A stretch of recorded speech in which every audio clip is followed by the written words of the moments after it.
Hello, beautiful souls, and welcome back to I Care About You, the podcast where we deep dive into what it's like to be human on this planet at this moment and to be working towards our own growth and greater happiness. I'm your host, Juliana J, and today I'm going to share something deeply personal with you that came up for me recently. It's an intuition download. And I want to explore with you how judgment, especially towards those we love, can often be a mirror to our own shame, fear, and shadows. This is going to be a vulnerable conversation, I'm not going to lie. I share this not because I have all the answers, but because I'm walking the path of seeing things more clearly. And sometimes that means looking deeply at things that we might not want to look at. And I believe in the power of witnessing our shared human experience. Before we begin, I want to just tell you a little bit about our sponsors today. CozyEarth.com, get 41% off everything in the store when you use my promo code I Care About You. This store is loved by Oprah and Kris Jenner and has thousands of beautiful, beautiful products for bedding and PJs. There's also Zevo Life. Get 30% off using my promo code I Care About You at Zevo Life.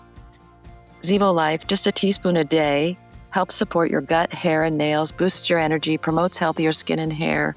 It's really, really awesome. So check it out, and I'll put all of that in the show notes for you. So let's get into it. First, I want to talk about this intuition download I had about judgment and superiority. So not long ago, I received this inner knowing.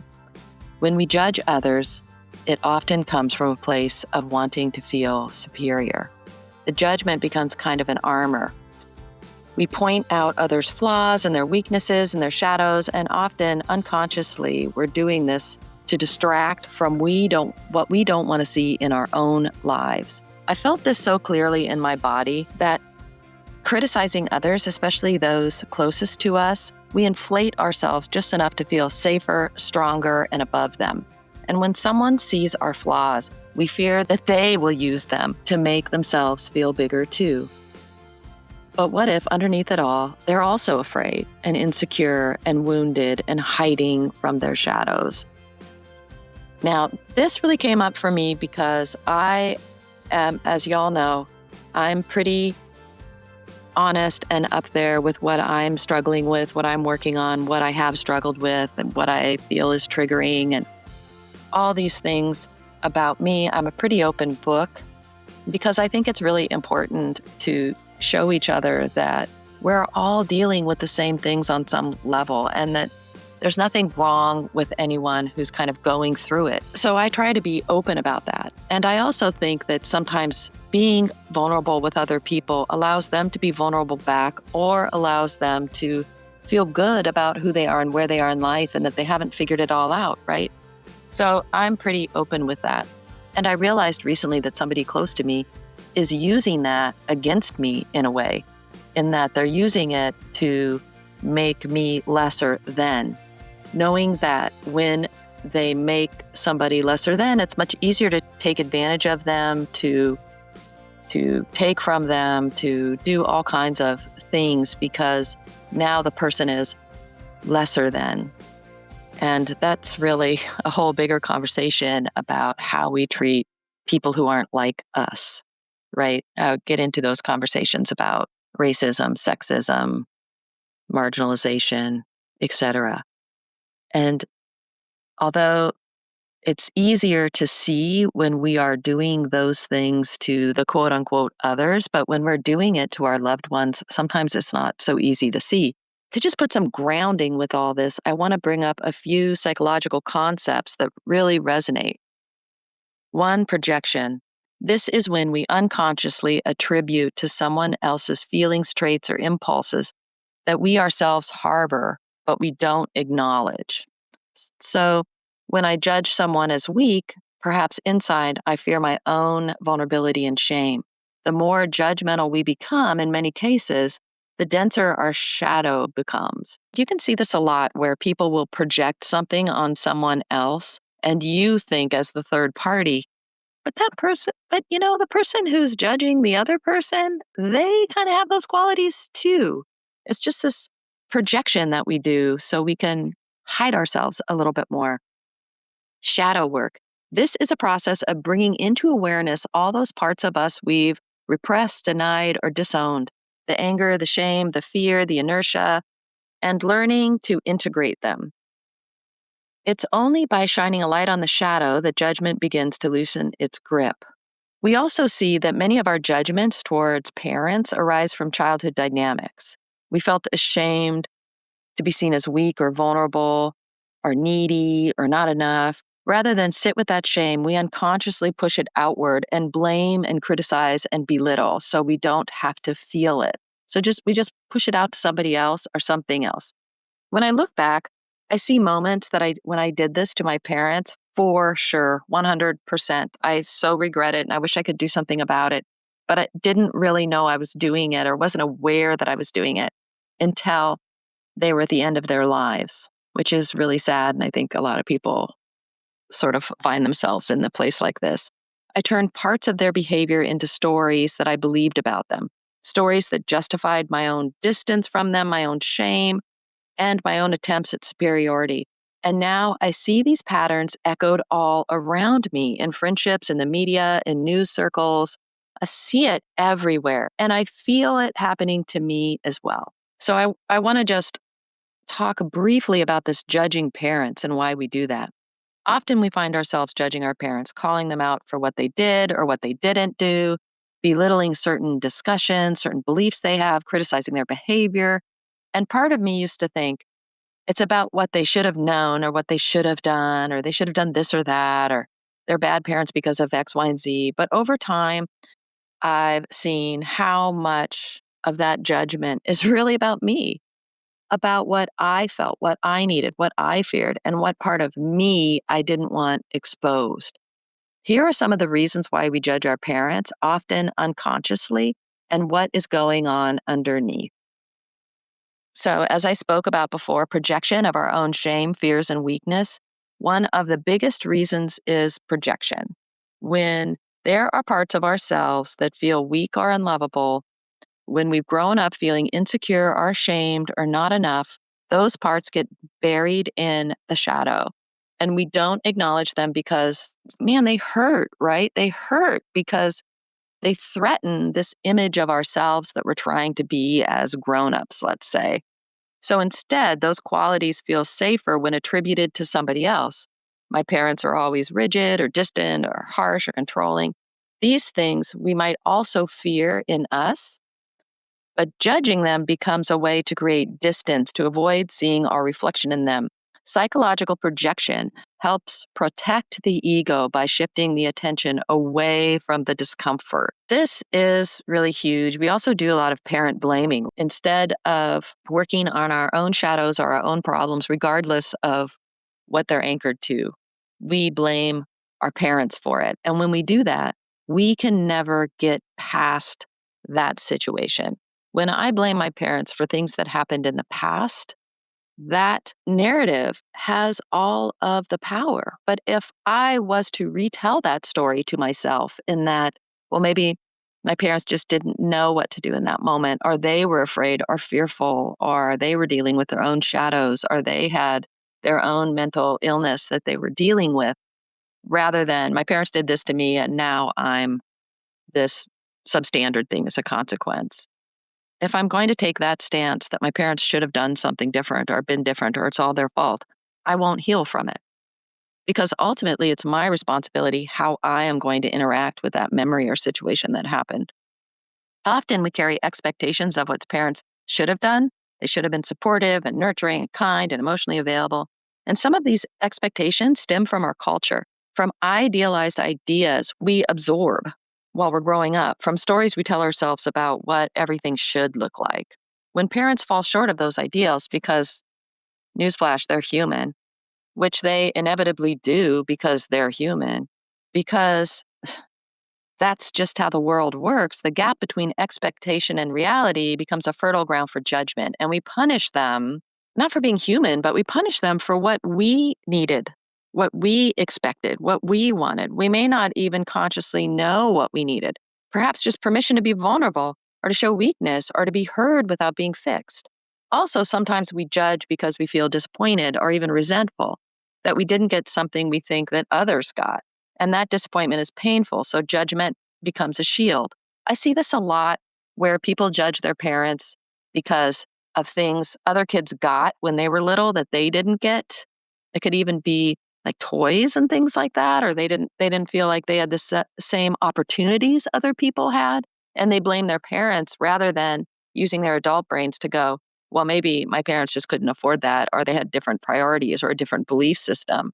Or oftentimes your parents are very young when they have you, right, in their 20s. And when you think of yourself in your 20s, you realize that, wow, that's a really hard place to be responsible for somebody else's life. But we don't think about that. We just think these parents are supposed to do these perfect jobs.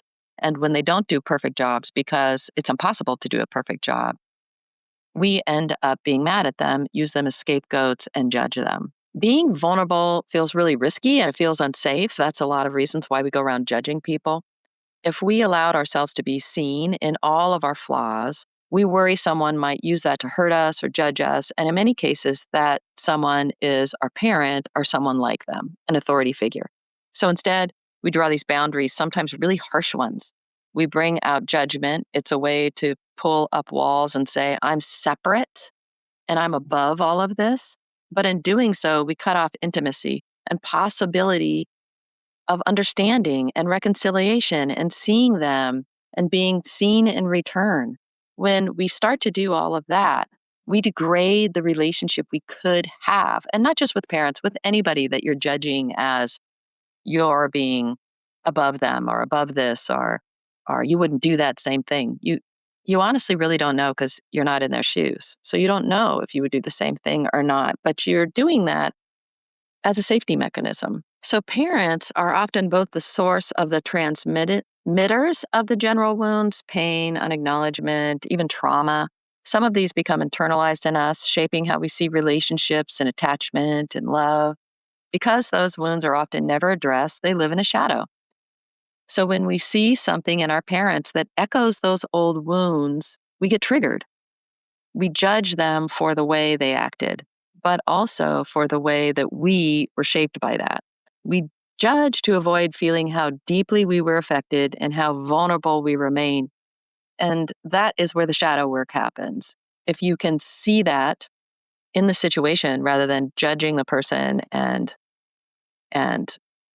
scorning them for it, if you can go deeper and see why that is triggering, why that is a situation, then you can work on that shadow and shift it and change it. Part of judging people is about proving that you're different, that you're better, that you're more conscious, that you're more spiritual, that you're more evolved. It's like saying, look what I see. I'm not them. I'm not like that. And we build our whole identity into contrast of what we perceive is the other person's or the parent or the boss or whomever. We may also judge them so we feel superior, because feeling superior temporarily lifts us out of shame and self-doubt. At least I'm not that way. At least I'm not them. But that lift is really fragile. It's really fragile and often comes with guilt or a sense of hollowness, because true confidence isn't about putting others down. This is a huge, huge takeaway. With all this judgment and everything, that's just a real temporary fix to make yourself feel better for a little bit of time. But the truth is, confidence isn't built on putting others down. It's built on working on these shadows and coming to terms with yourself and looking for self-worth and love and compassion and value. It's so much deeper. But it's harder work. So judging someone is so much more easier. From attachment theory, we know that the way we experienced our primary caregivers early in life shapes our eternal working model of relationships. How self we believe vulnerability is, how much love is given or withheld, how available others are, and importantly, how worthy we are. That's kind of what happens during this attachment situation. If our parents were inconsistent, if love felt conditional, or if vulnerability was met with shame or dismissal, we often grow up believing that we have to earn love. That weakness is dangerous. That being seen deeply could lead to hurt is really a barrier. These internal working models influence how we judge our parents and how, as adults, we judge ourselves. basically, at some point, it comes back to how you're judging yourself. And again, there's a retelling of the story. You're looking at it through the terms of a little child, but now you're an adult. You can pan away from it and look at it as human beings living life through the world, and that everyone makes mistakes or has bad times. I mean, I definitely came out of childhood feeling like I had to earn love. And it's not that my parents weren't loving per se or caring or gave me what I needed. It was small, well, not so small. It was a sexual assault that happened to me as a child and how it was handled that left me feeling that I have to earn love, I have to earn care, I have to earn people wanting to help me, and I can't count on anyone. And I took those with me throughout my life until I started looking at them as part of my shadows. I'm still working on it, but it's really hard to look at those things and see those things in yourself and to go, wow, here's something in here I don't really like. And instead of just judging everyone else, I need to go inward and look at what this really is. If you notice that you're judging your parents or your bosses or your caregivers or aunts or uncles or family members of any kind, pause and ask yourself, what part of me is being triggered? What wound or fear am I trying not to feel? What expectations did I carry with me that maybe were never realistic? And can I begin to hold space for these people that I'm judging, for the younger part of myself, for myself at this moment? How can I hold all of this with gentleness rather than condemnation? Because judgment is really condemnation. So, what is the cost of judgment and why does it matter? You might wonder, okay, but why care? What is the harm in judging? Isn't that how we figure out if something's good or bad or whatever? Isn't that just a natural way of being? Sure, yes, sometimes judgment, trying to decide, should I pick this apple or that apple to eat, is good, but it's not good as a blanket and all the time. And it's not good if you use it to not address things about yourself. For one, it alienates us. Judgment cuts us off from connection, especially intimate connections with those we love. It erects walls where openness could live. It keeps us small. As long as we're busy pointing out the flaws of others, we remain in the darkness about our own. And growth is stunted. It perpetuates cycles in families and relationships in society. Judgment about weakness or shame gets passed down generation by generation by generation. It breeds less compassion. You harden yourself off if you become super judgmental. We forget that we carry shadows too, and we forget how tender it is to be a human being, how hard it is to be a human being.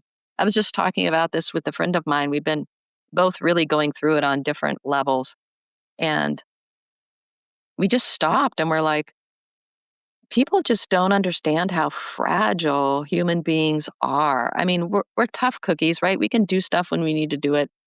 We can buck up and all of those things.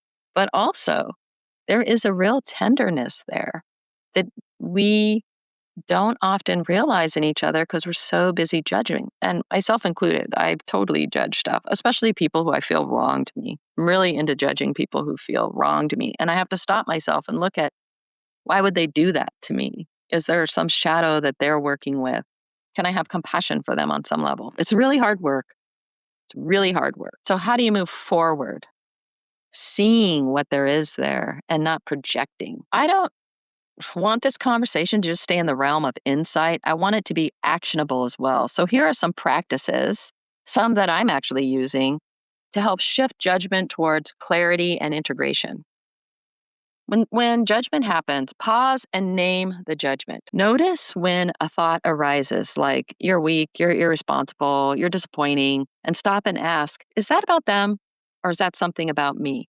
When you get really agitated by something, immediately pissed, this conversation happened to me recently. I said something that was really, man, it took a lot of guts to get up to say, and it was a super vulnerable thing to say. And the person just met me with a wall of anger. And I was really taken aback because this person's very close to me. And I was like shocked. And I reflected on like, why would they do that? Why would they do of course, I went through this whole judgment crap. And then I realized I was doing that. And this situation that happened to me led to this epiphany that I'm talking about, or this intuition drop, this download that I got about judgment, because I felt definitely that I was judging, and then they were judging me so that I could be lesser, so that they could not address what I was talking about. And I was judging them so that I could feel better about myself because they were not hearing me. Once you've asked yourself those questions, feel into the emotion under the judgment. Usually it's fear, shame, loneliness, inadequacy. Let that feeling surface without suppressing it. This is really, really hard. But once you ask yourself, is this about me? You can allow what are those emotions that are associated with that. You don't have to trace it back to the moment you had the shadow, but you can think about all of the emotions that are around the shadow. And then ask, what would love want to see here? What would compassion want to see here?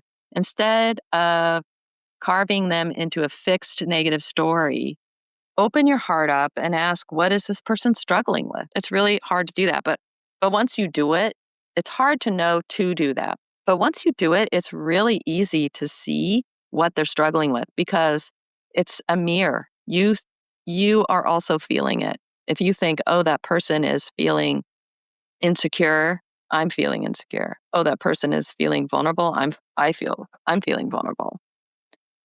And own your part in it. If you see something in another that disturbs you, reflect.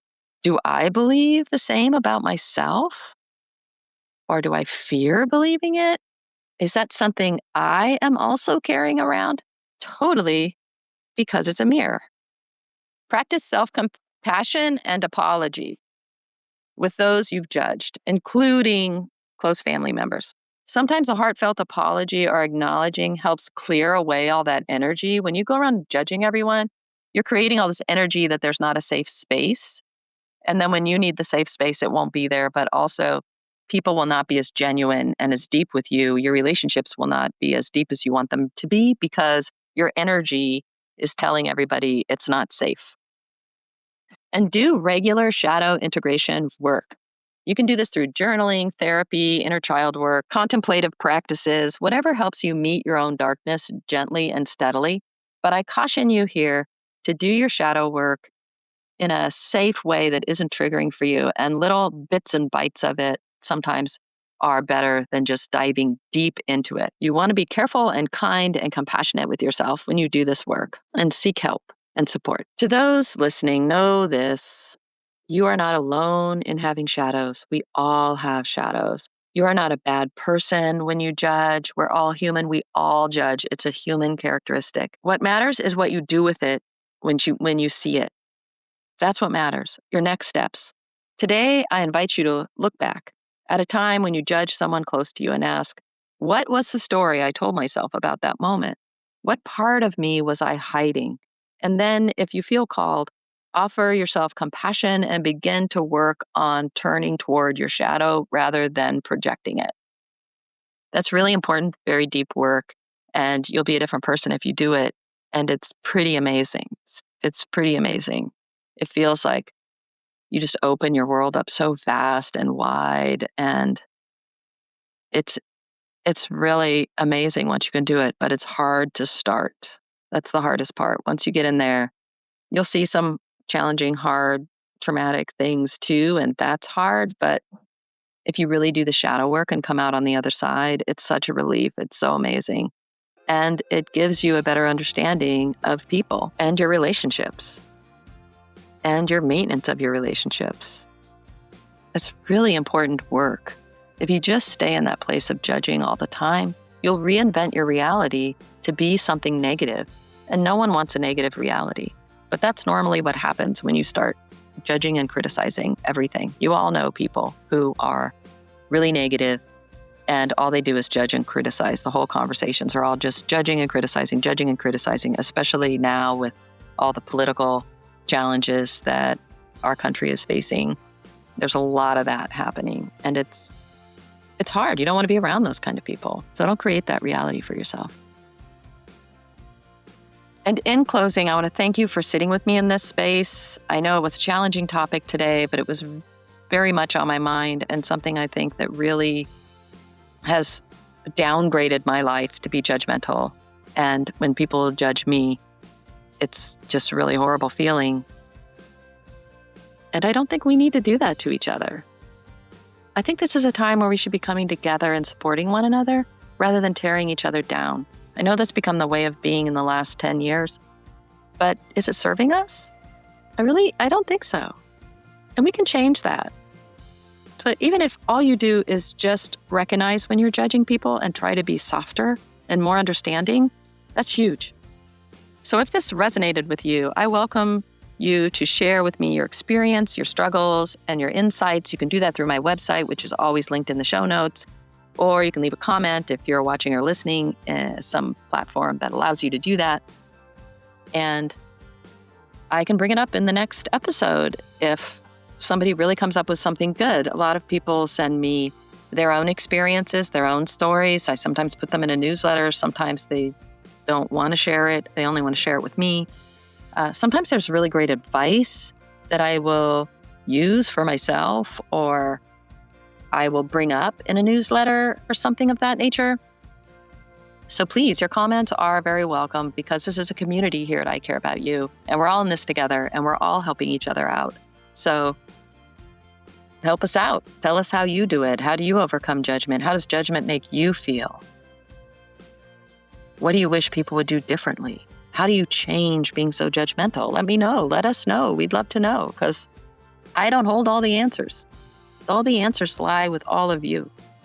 If this episode resonated with you, please share it with somebody who also might be able to use this information. And I'd love to explore how bearing witness to others' shadows can often soften our own, and how healing together changes how we show up in the world. And that is what this podcast is about. Healing together, changing the world. So until next time, my dear friend, know that I care about you deeply. I support you and I love you. And may we all learn to see more fully, love more generously, and release the urge to judge. And before I go, I'm going to leave you with one little affirmation I came across right after I had this download that I thought I must share with everybody. It was a sign. Here's the affirmation. I am allowed to be imperfect. I am allowed to be weak. I am human. And in my humanity, I find strength. So take good care, dear friend. See you next time.